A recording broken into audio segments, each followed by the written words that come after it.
Joseph Jacob Show to get into this book. Knock at the knocker on the door, pull the bell at the side. Then, if you are very quiet, you will hear a teeny tiny voice say through the grating, "Take down the key." This you will find at the back. You cannot mistake it, for it has JJ in the words. Put a key in the keyhole, which it fits exactly, unlock the door and walk in. To my dear little May, who says that English folk have no fairy tales of their own. The present volume contains only a selection out of some 140, of which I have found traces in this country. It is probable that many more exist. A quarter of the tales in this volume have been collected during the last 10 years or so, and some of them have not been hitherto published. Up to 1870 it was equally said of France and of Italy, that they possessed no folk tales. Yet, within 15 years from that date, over 1,000 tales had been collected in each country. I am hoping that the present volume may lead to equal activity in this country, and would earnestly beg any reader of this book who knows of similar tales, to communicate them, written down as they are told, to me, care of Mr. Nutt.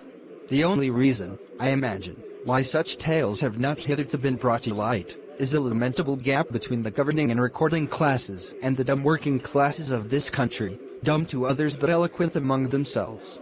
It would be no unpatriotic task to help to bridge over this gulf, by giving a common fund of nursery literature to all classes of the English people, and, in any case, it can do no harm to add to the innocent gaiety of the nation. A word or two as to our title seems necessary. We have called our stories fairy tales, though few of them speak of fairies. Asterisk, the same remark applies to the collection of the Brothers Grimm and to all the other European collections, which contain exactly the same classes of tales as ours. Yet our stories are what the little ones mean when they clamor for fairy tales, and this is the only name which they give to them. One cannot imagine a child saying, "Tell us a folk tale, nurse," or another nursery tale, "Please, Grandma." As our book is intended for the little ones, we have indicated its contents by the name they use. The words fairy tales must accordingly be taken to include tales in which occurs something fairy, something extraordinary, fairies, giants, dwarfs, speaking animals. It must be taken also to cover tales in which what is extraordinary is the stupidity of some of the actors.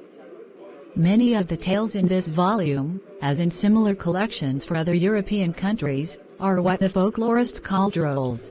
They serve to justify the title of Merry England, which used to be given to this country of ours, and indicate unsuspected capacity for fun and humor among the unlettered classes.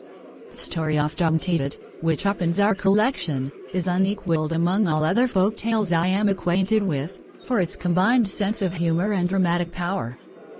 The first adjective of our title also needs a similar extension of its meaning. I have acted on Moliere's principle, and have taken what was good wherever I could find it.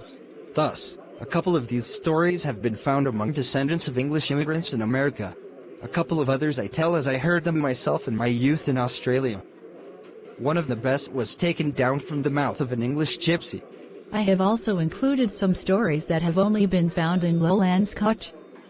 I have felt justified in doing this, as of the 21 folk tales contained in Chambers' Popular Rhymes of Scotland, no less than 16 are also to be found in an English form. With a folk tale as with the ballad, Lowland Scotch may be regarded as simply a dialect of English, and it is a mere chance whether a tale is extant in one or other, or both. I have also rescued and retold a few fairy tales that only exist nowadays in the form of ballads. There are certain indications that the common form of the English fairy tale was the Conte fable, a mixture of narrative and verse of which the most illustrious example in literature is Aucassin et Nicolette. In one case I have endeavored to retain this form, as the tale in which it occurs, Childe Roland, is mentioned by Shakespeare in King Lear, and is probably, as I have shown, the source of Milton's Comus. Late as they have been collected, some dozen of the tales can be traced back to the 16th century, 2 of them being quoted by Shakespeare himself. I have also had to reduce the flatulent phraseology of the 18th century chapbooks, and to rewrite in simpler style the stories only extant in literary English. I have, however, left a few vulgarisms in the mouths of vulgar people. Children appreciate the dramatic propriety of this as much as their elders. Generally speaking, it has been my ambition to write as a good old nurse will speak when she tells fairy tales. I am doubtful as to my success in catching the colloquial romantic tone appropriate for such narratives, but the thing had to be done, or else my main object, to give a book of English fairy tales which English children will listen to, would have been unachieved. This book is meant to be read aloud, and not merely taken in by the eye. In a few instances I have introduced or changed an incident. I have never done so, however, without mentioning the fact in the notes. These have been relegated to the obscurity of small print in a back place, while the little ones have been, perhaps unnecessarily, warned off them. They indicate my sources and give a few references to parallels and variants which may be of interest to fellow students of folklore. It is, perhaps, not necessary to inform readers who are not fellow students that the study of folk tales has pretensions to be a science. It has its special terminology, and its own methods of investigation, by which it is hoped, one of these days, to gain fuller knowledge of the workings of the popular mind as well as traces of archaic modes of thought and custom. I hope on some future occasion to treat the subject of the English folk tale on a larger scale and with all the necessary paraphernalia of prolegomena and excursus. I shall then, of course, reproduce my originals with literal accuracy, and have therefore felt the more at liberty on the present occasion to make the necessary deviations from this in order to make the tales readable for children. Finally, I have to thank those by whose kindness in waiving their rights to some of these stories, I have been enabled to compile this book. My friends Mr. E. Claude, Mr. F. Hinsgroom, and Mr. Andrew Lang have thus yielded up to me some of the most attractive stories in the following pages.